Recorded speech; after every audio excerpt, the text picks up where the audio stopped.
Yo me llamo Guillermo Montesinos.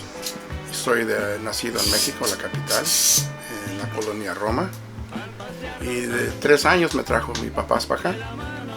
Mi abuelita era cantante de ópera en México, soprano.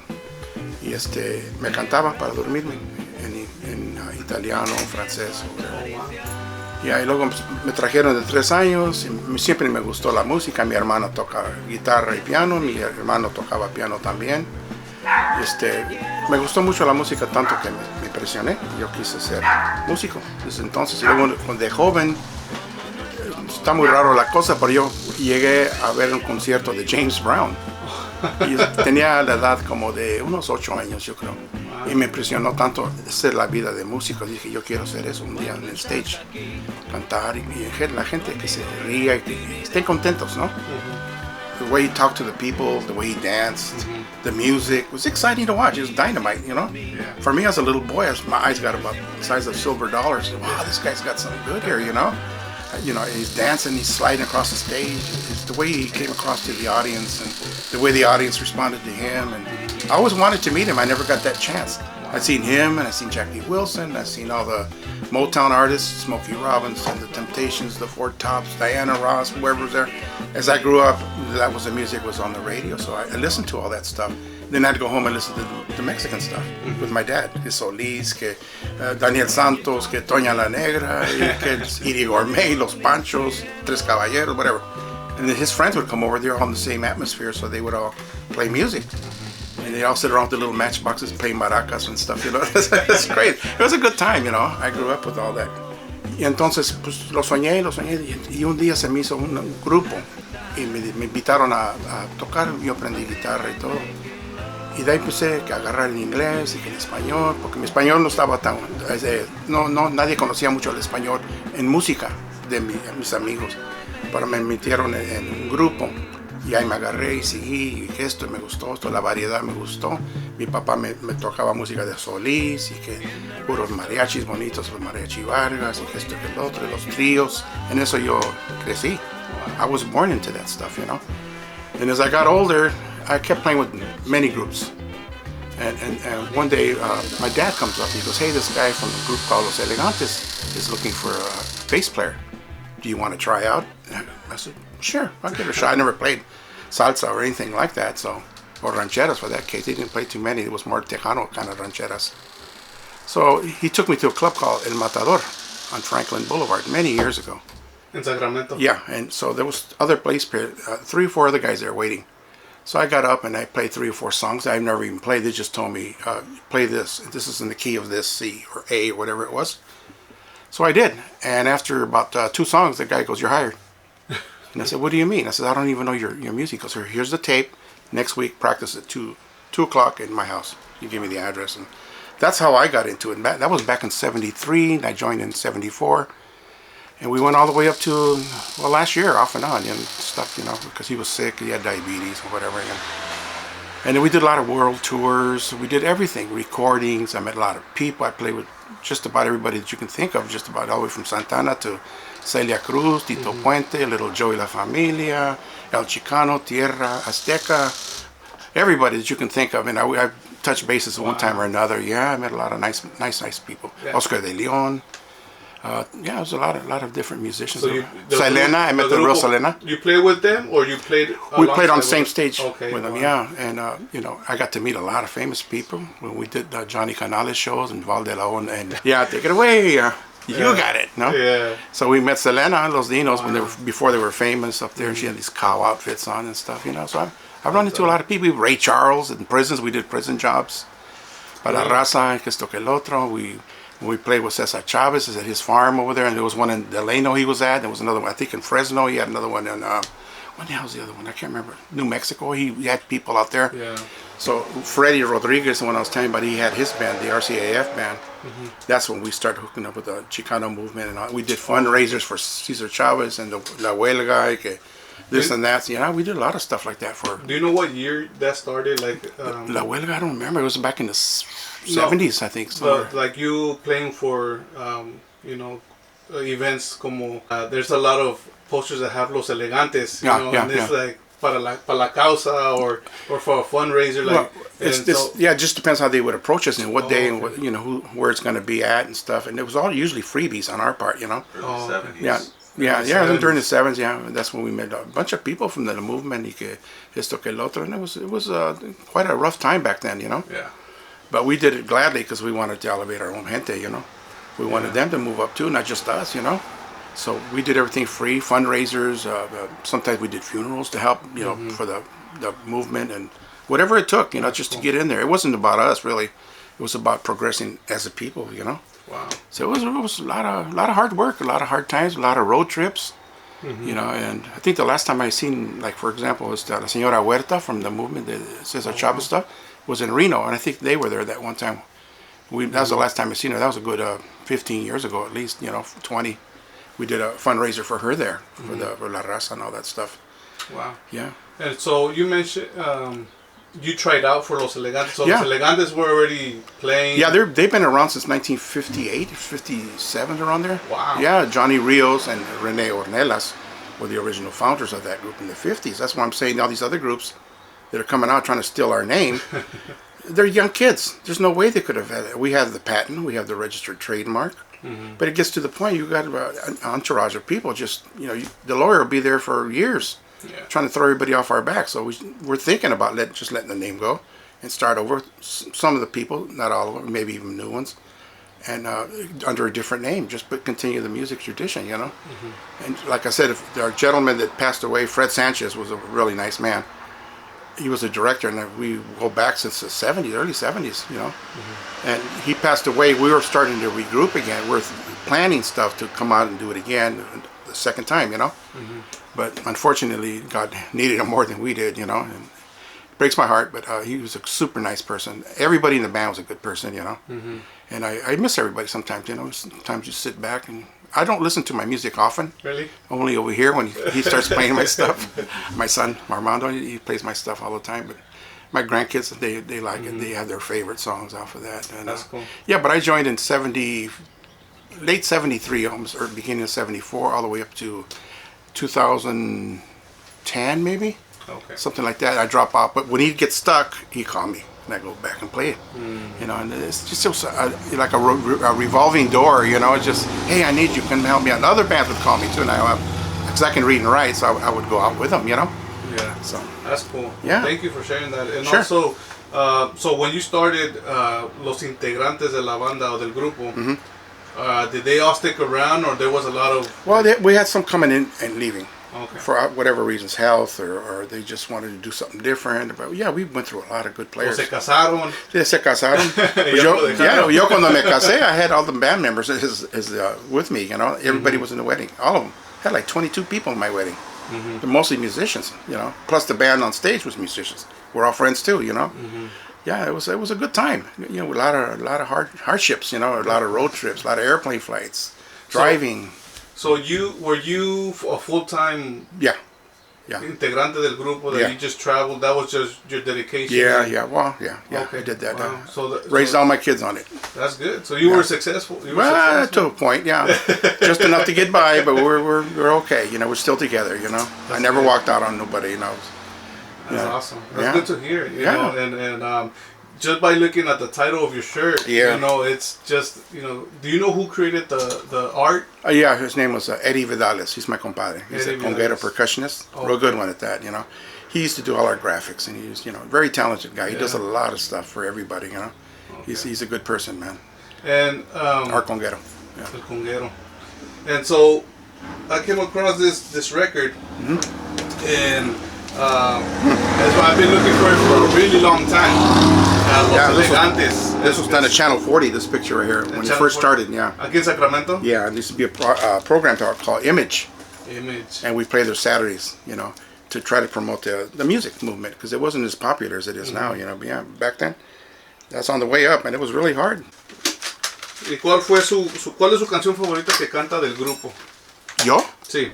Me gustaban todas, just about. Yeah, I like all of them. We had a good arranger, my compadre Zachary Espinosa.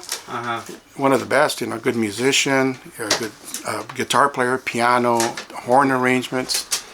He was very well-rounded musician, very good.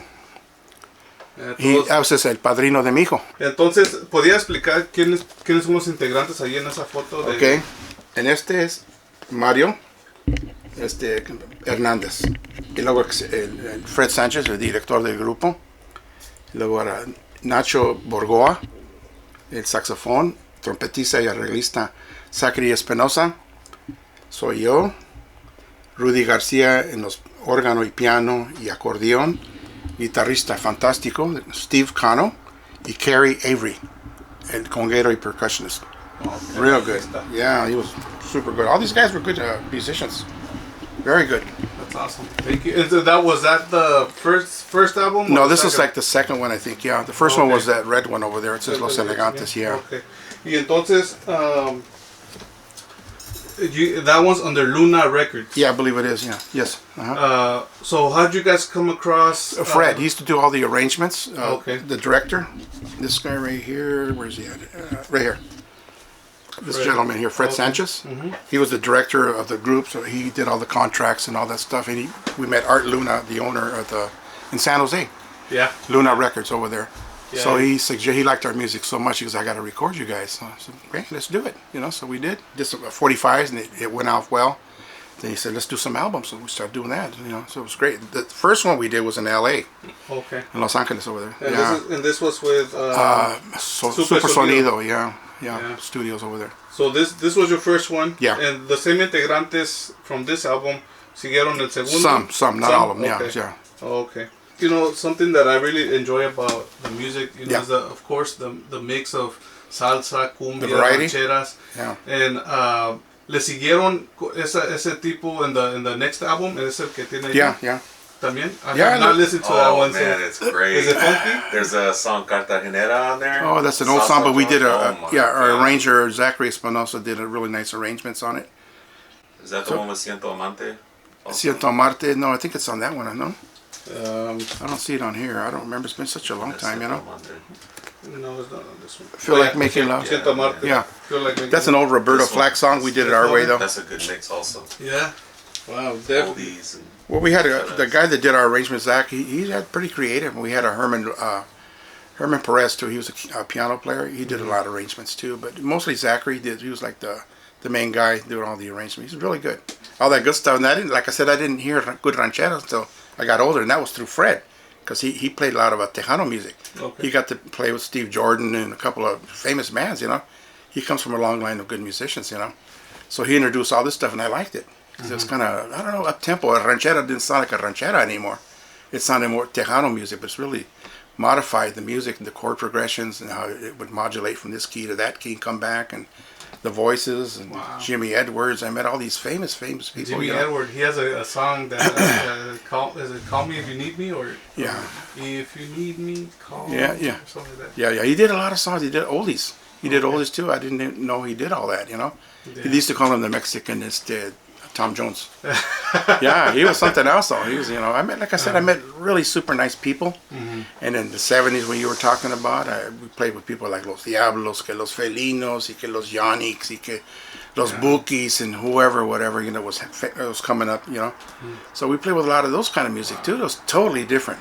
So tenían diferentes a lo inglés. Yeah. La cumbia, la salsa, y luego la ranchera norteña. And in Reno, we played with Mickey Laudy. I had never met him, Salsa.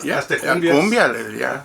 So it was an adventure, And I look back sometimes and say, man, I did all that. I didn't take any pictures, We're so busy playing and hanging out. We didn't have cell phones. Yeah, we didn't have cell phones. I wish we would have. I got a bunch of pictures. I'd have walls full of it, Meeting all these nice people, and it was just, you learn as you go. Bueno, los Elegantes were established already. Yeah. But I'm sure they weren't as big as, I'm sure you guys were big at one time. Yeah, we got up there, thank God. And so, when did you realize, like, wow, we made it? Like, this is good. This feels good. When it started feeling right, you felt good. You didn't feel. I was never really nervous. Mm-hmm. I was more excited than nervous. I wanted the band to perform because I didn't look at just me and the band, us. I was always us. We sounded good, or we did a good job, or I didn't say, oh, I was too much. I was good, Nobody had that kind of atmosphere going on in their head, Mm-hmm. It was all about teamwork, And Fred was a really good director. He always got the right jobs with the right people, and he took this, the practice really serious. No fooling around, no drinking, no smoking. Oh, wow. Yeah, we'd have fines. You know, you show up on stage late, just $10, $20, whatever. Wrong clothes, money again. You know, you miss a rehearsal, money again. It was all straight, and you know, and that's kind of kept the band together, though. You know, that's good. We weren't fooling around. We wanted to get something done and do it right. Otherwise, we wouldn't have been together 40 plus years or 50 almost. You know. Yeah. And we're still friends to this day. The ones that are still left. We lost a lot of members in the past. You know. And we're all like brothers. You know. We did all these. We did so much together as a group. You know. Yeah. Nobody did anything. They did it. No. We did it. It's always about we, us, you know, as a group. And, you know, be humble with people. Be nice to people on the way up because you're going to meet them on the way down. So we didn't burn any bridges or anything like that. You know, we did a lot of stuff. I just didn't think the other day, I said, man, we went to the casinos. We played with the Platters. We played with a lot of famous people in the streets, in the casinos, in the bars, whatever. You know, we did quinceañeras, bodas, fundraisers, you name it. We just about everything, even prisons, you know. Yeah. Whoever thought we'd be playing in prison, backing up people like Rick Stevens from Tower of Power, you know. He was doing life there at that time in Vacaville. And it was just crazy time, you know. You just roll with it. You don't really think about it until you get old like me now. But back when you're young, you want to be everywhere at once, you know. Travel, you want to see, meet people, you know, just record and, you know, see what happens, you know. Yeah. It's exciting. It's an exciting awesome. life, yeah. And so, what is something that you told yourself, like, okay, once I make it, you know, I'm gonna buy myself this or I'm gonna buy myself that. What was your I want to buy myself with? Well, I always wanted to get myself an upright, which I haven't done yet. Electric upright. Okay. That's what I've always wanted. You know, I just never had the time. I played on them before. We were in Chicago. The guy from the Santanera, the bass player. I met the original Santanera, Sonora Santanera. Wow. Yeah, and he had a electric upright Nampeg, and he let me jam on it for a set. Messing around with it, man, I just fell in love with it right then and there. So I got to have one of these, you know. But I was so busy because I had 7 kids. And I said, well, either the kids get this or the bass. I said, oh, okay, the kids. You know, it was just a common sense, you know. And so, did you play any other instruments in the banda? No, I played guitar a couple times. Mostly sing, either backgrounds or lead. But it was always about just playing the bass mostly. In that band, that's what they needed the most, the bass, you know. I play guitar, still do. I can still strum it and stuff, you know. But it was mostly bass. Mostly bass. Yeah. I went from a 4-string to a 5-string to... I can play 6 or even a 7 if I had to, you know. There's just a couple more strings. There's just deeper notes. No big deal, you know. Oh, really? It's just the neck is fatter. That's about it. So I'd rather get an upright, you know. Yeah.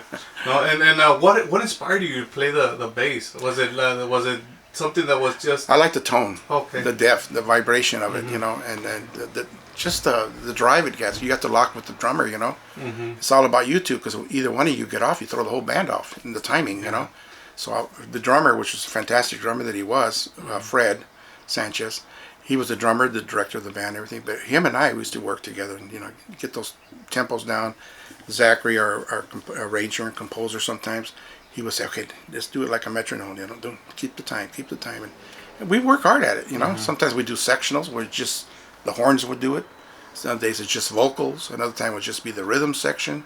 It's like when you go and record, you don't record everybody at once like you did in the old days. Everybody had one mic and go for it, you know. But if you messed up, everybody had to start over. Nowadays, you mess up or for any reason, or you didn't like the way you played it, you just do that one instrument, which is a lot easier, you know. And everything's already done. You can hear everybody's playback in your ear. But back in those days, it was a lot of them was just 1 or 2 mics in the studio, and let's go on the count of 4, you know. Somebody messed up, and oh man, come on, guy, fix it, you know. I said, all right. So we'd have to start over, you know. But it was fun, you know. Yeah, that's awesome. Because a lot of people, músicos that I know, they're like, I don't want to play the bass, or it's just 4 strings, que tan difícil es. But I feel like the bass is the most important part of the that and the drums, because drums. Yeah, but you can play without drums. You can use timbales or congas to keep the time with the bass, you know. Bass is important. It's important in any band, no matter what kind of music. Even if it's a tuba, you still got to have the bass line to keep the tempo and the tone going, you know. It's musical and percussive. Yeah, it does everything. Yeah, it does. Yeah. But sometimes the guy that played the arrangement played trumpet, trombone. What else he played? A couple other instruments, guitar, aparte del piano. But he would sometimes get on the bass. Let me play that bass line. And you just sing. Don't do nothing else. Just sing. Get the mic up front, And we would do stuff like that. We're pretty versatile. The guitar player would get on the bass. Sometimes I would just play rhythm or whatever it was. We're kind of versatile on stage.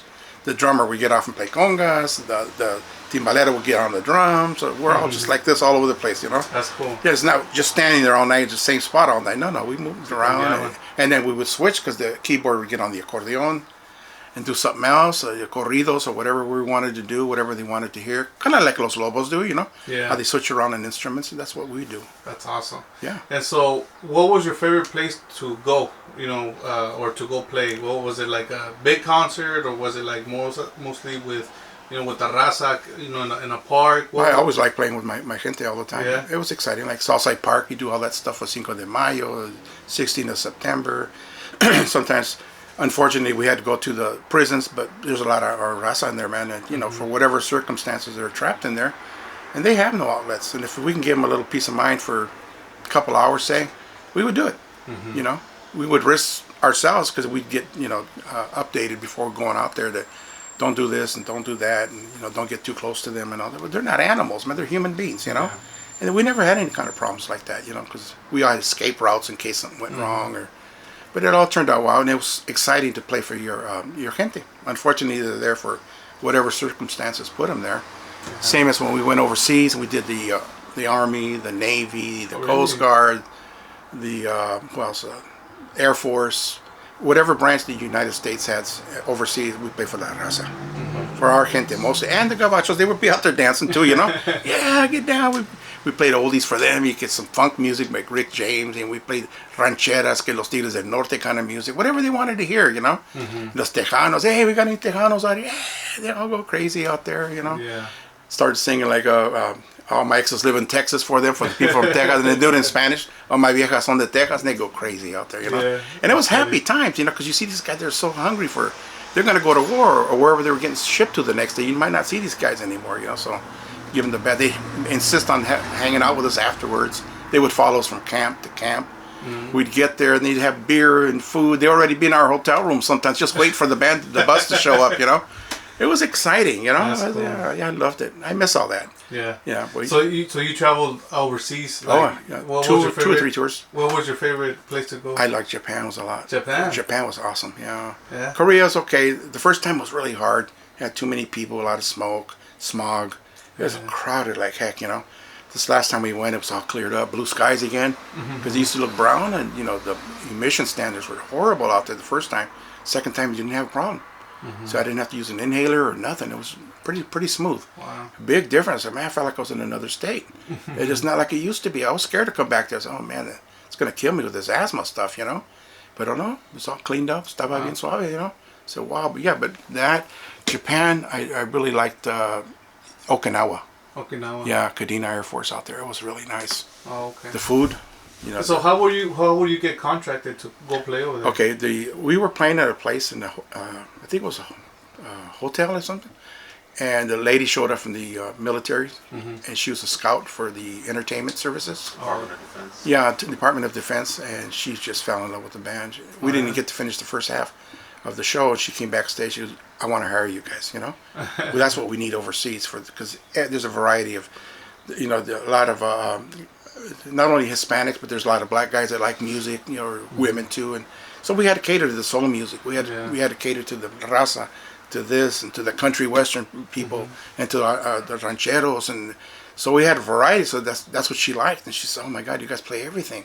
Salsa for the Puerto Ricans, que los Dominicans, los Mexicanos, and whatever, The versatility. Yeah, and then you had all these lowriders, these cholo kind of guys out there. We did something for them too, so we had a little bit for everybody, And they were fascinated, And we were fascinated just hanging out with them. Well, you're getting paid. Well, you're getting paid, but at the same time, you're not even thinking about their money. You're thinking about course not. leaving a good impression on these people, Es su carrera. And a lot of these people that we played for, after they got out of the service, they looked us up and they want to hang out with us. Oh, really? It's civilian-like, so to speak. Yeah. And what was that during Vietnam or no? No, that era más durante. It was right around Afghanistan. Also the 90s. Yeah, some of that too. Yeah, they did everything. Yeah. Oh, okay. Or Kuwait. In Kuwait, and all that stuff. Yeah. Wow. We don't know where they're going to get shipped off to next time. The Marines.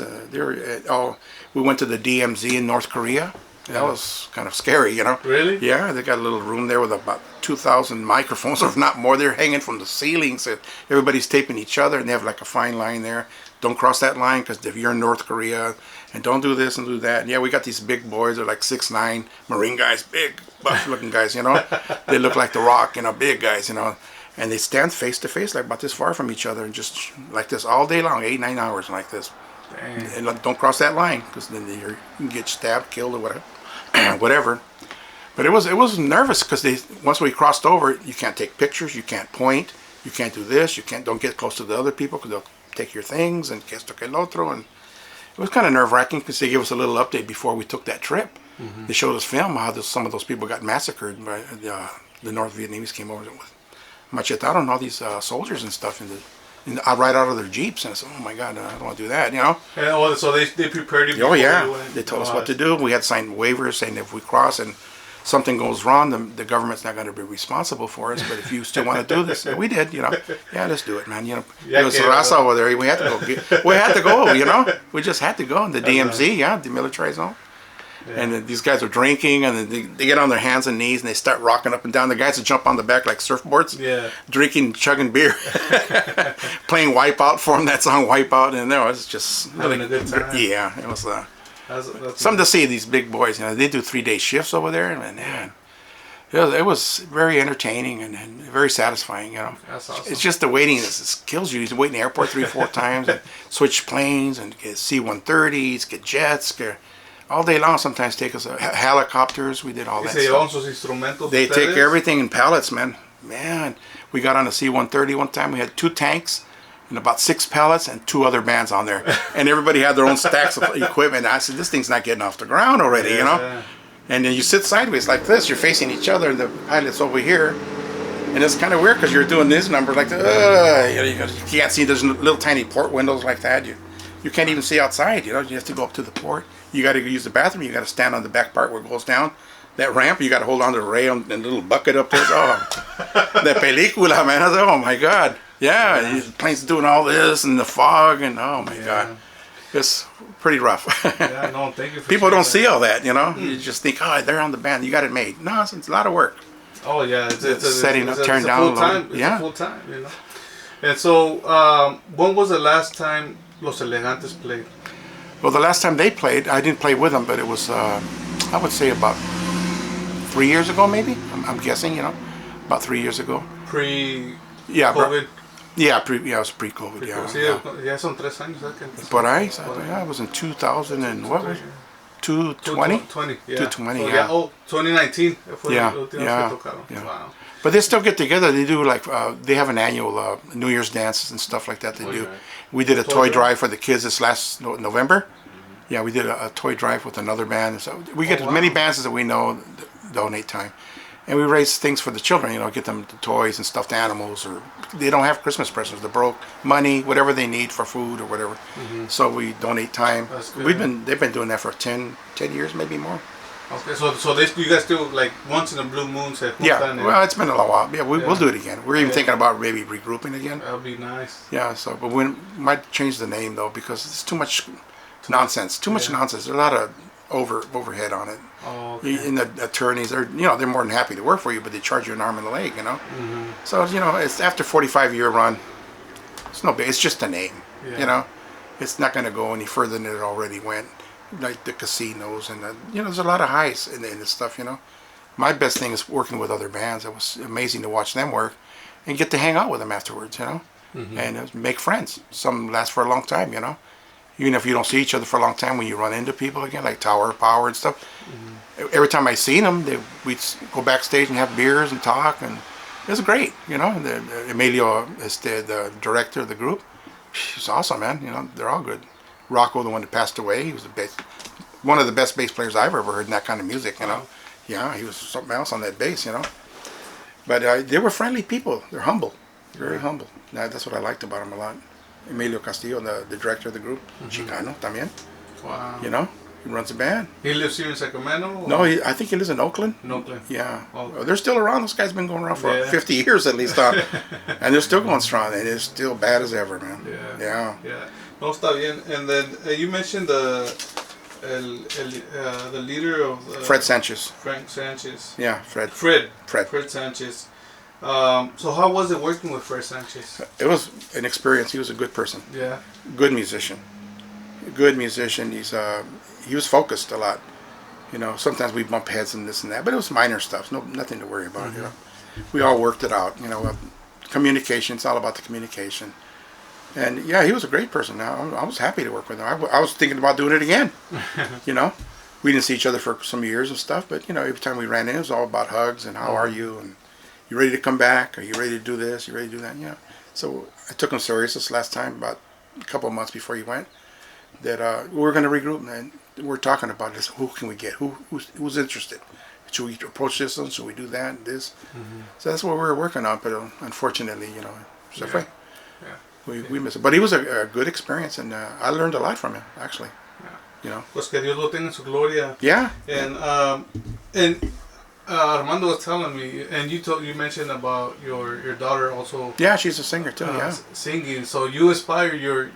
I guess I came out of her. Nació de ella. I didn't push nothing on her. She wanted it. You know. Yeah. I heard her singing one day. I said, "Man, you got a good voice. Why don't you do this?" And she started working on Selena music, and you know all the girls loved Selena. She was a good image, you know. And she worked with our band eventually. The guy in the band, Fred, he liked it. Oh my God, she's a good singer. They had a singer. She goes, we need to get her. You know, so they went with her. She was there for a good, maybe 10 years, maybe less, something like that. Yeah. She went overseas. The last time we went overseas to Asia, she went with us. Wow. Impregnant, she was going to give birth to her little boy, you know. Y así fue, and she sang, and the troops loved her and everything, you know. So it runs in the familia. Yeah, she's playing with a band called Latin Party Crew right now. She's a lead vocalist there. Her and these two other guys that sing. So nice people, all friends, of course. You know, we know each other really well. Yeah.